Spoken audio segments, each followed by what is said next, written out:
Bismillahirrahmanirrahim. Assalamualaikum warahmatullahi wabarakatuh. Hai semua, terima kasih ya untuk like, comment, and subscribe di video sebelumnya. Nah, kali ini saya akan memaparkan materi tentang akuntabel dan kompeten. Yuk, simak videonya. Berdasarkan ketentuan Permenpan RB, setiap ASN perlu berperilaku 1.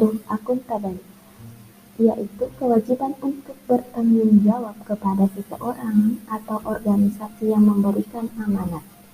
Yang kedua, kompeten, yaitu harus terus belajar dan mengembangkan kapabilitas dalam konteks ASN. Potret pelayanan publik negeri ini dalam konteks kehidupan bermasyarakat.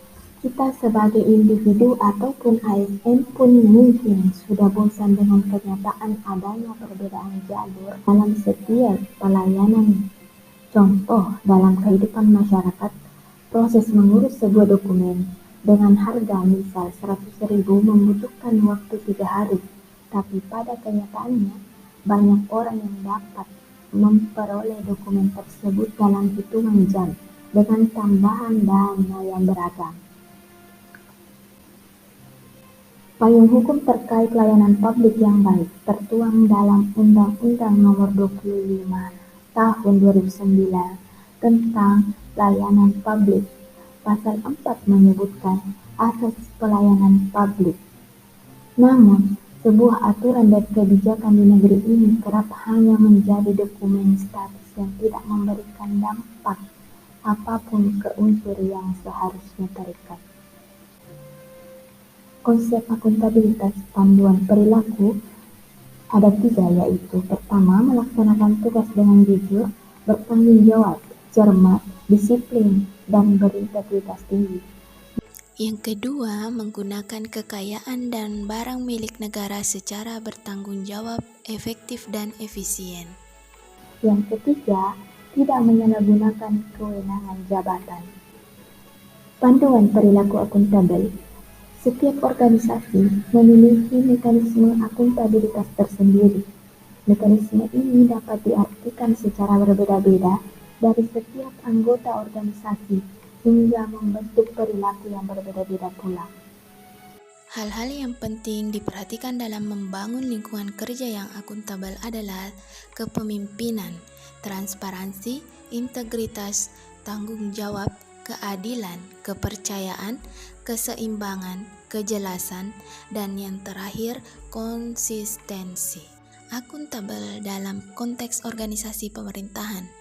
Pada dasarnya, semua PNS berhak memberikan informasi.